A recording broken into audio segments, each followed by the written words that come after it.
ये सुनने में थोड़ा सा अलग है बाहर की दुनिया से, तो आराम से सुनना, ठंडे दिमाग से सुनना, नहीं तो समझ नहीं पाओगे जल्दीबाजी में। बात होती है कि पहले वहां पे एक पर्टिकुलर अमाउंट आ रहा था आपके पास में, अब वो अमाउंट तो आ नहीं रहा है। अब हो सकता है वो अमाउंट बिल्कुल ही कम हो गया है या बिल्कुल ही ऑलमोस्ट जीरो हो गया है। Yes sir. And I hope कि आपके पास में इतनी भी सेविंग्स नहीं है कि आप अपने जो पुराना लाइफस्टाइल था उसको सस्टेन कर सकें। तो कहीं ना कहीं आपको अपने खर्चे को कम करना पड़ रहा है।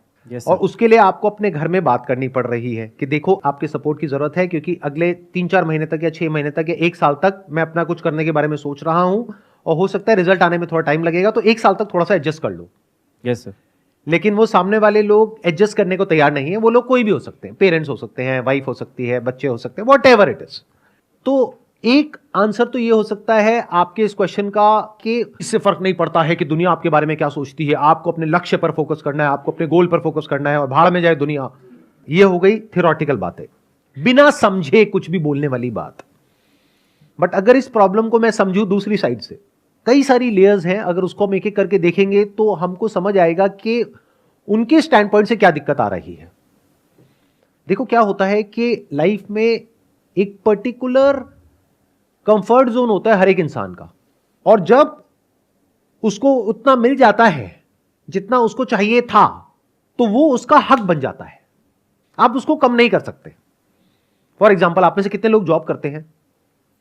मेरे को एक बात बताना, मैं ठीक कह रहा हूं या गलत कह रहा हूं, कि अगर एक बार को आपकी सैलरी ना भी बढ़े साल के एंड में तो इतना फर्क नहीं पड़ता, लेकिन अगर आपकी सैलरी 5% भी कम कर दी जाए तो फर्क पड़ता है या नहीं पड़ता है? बहुत पड़ता है। ऐसा क्यों हो रहा है? क्योंकि जो हमको मिल जाता है वो हमारा राइट हो जाता है। फिर हमको ऐसा लगता है कि हमको जो मिल गया है वो हमसे कोई छीन रहा है। जैसे किसी को आप सोसाइटी में एक प्रिविलेज दे दो, फिर उनसे वापस लो, देखो क्या होगा, अगले दिन प्रोटेस्ट शुरू हो जाएगा।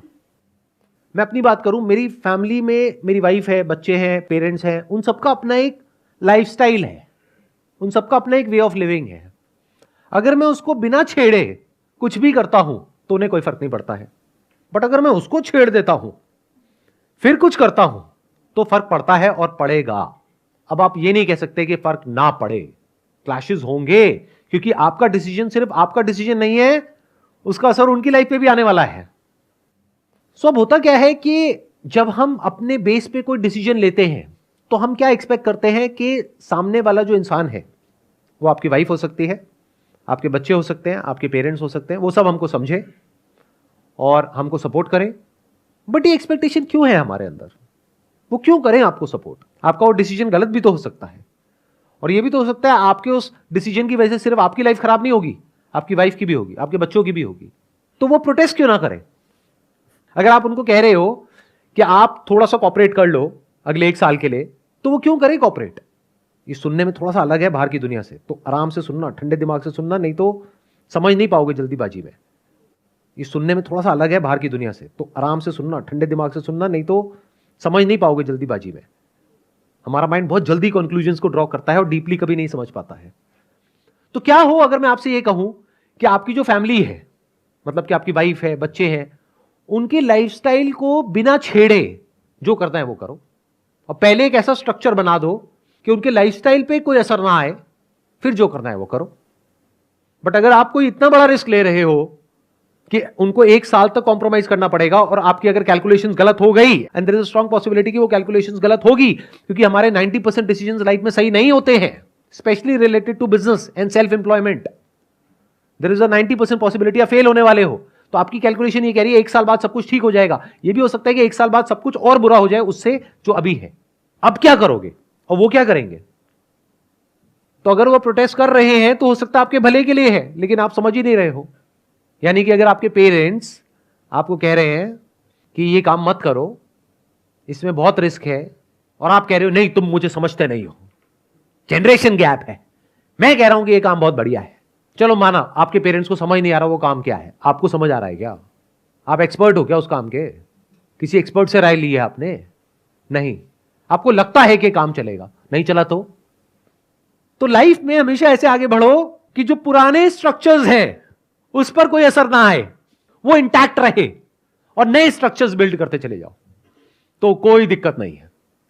फॉर एग्जाम्पल, मैं ये काम कर रहा हूं, अगर इसकी वजह से मेरी फैमिली की लाइफ पे कोई असर आता है तो उनके पास में राइट है कि वो मेरे को बोले कि क्यों कर रहे हो, बट मैंने तो उनकी लाइफ में कोई छेड़खानी नहीं करी, तो क्या उनके पास में राइट है मेरे को कुछ भी बोलने का?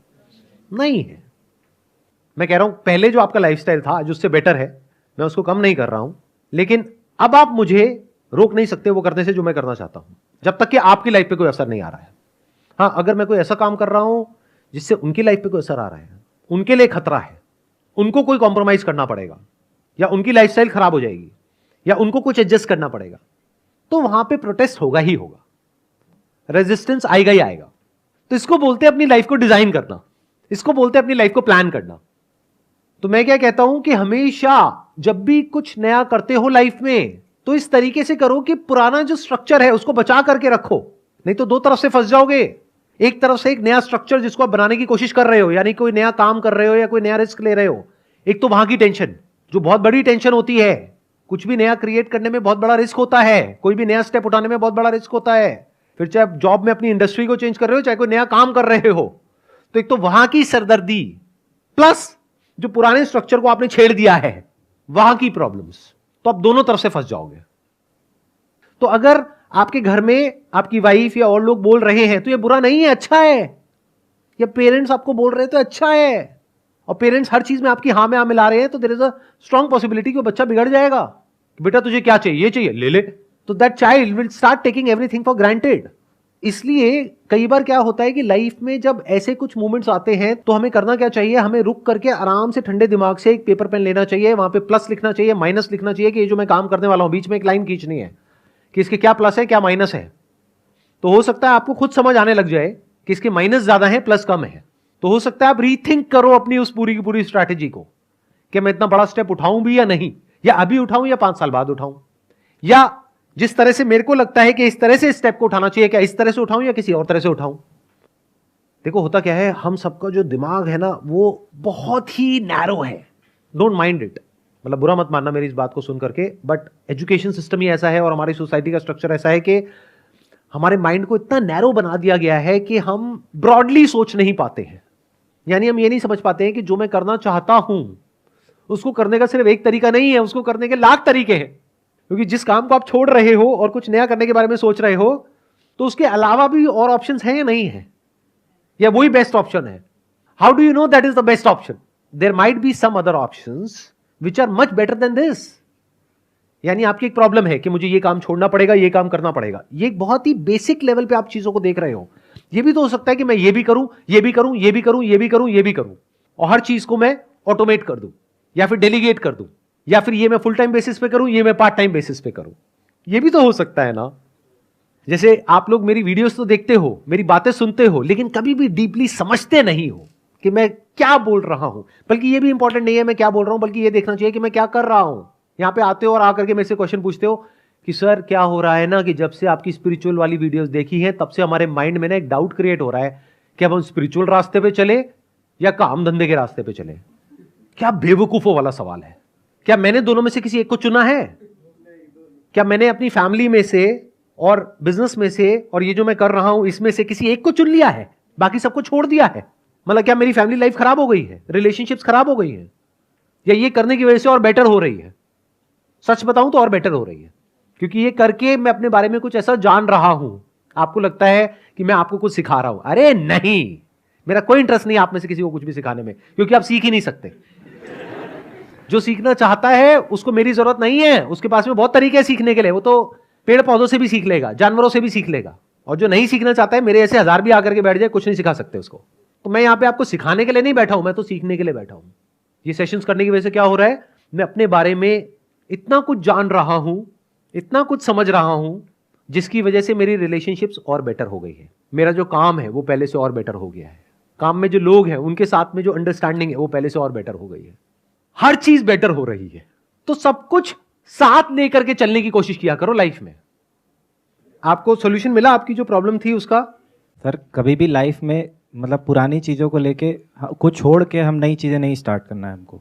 हमको उनको ये भी देखना है कि उससे उसकी वजह से किसी का कोई लॉस ना हो, या फिर हम उस रिस्क को लेने के लिए कैपेबल हैं। एंड ये भी देखना होता है कई बार कि क्या उस रिस्क को लेने के बाद में, रिस्क का मतलब यही होता है कि उसमें फेलियर की पॉसिबिलिटी बहुत ज्यादा है, सक्सेस की कम है, तभी उसको रिस्क कहेंगे। Yes sir.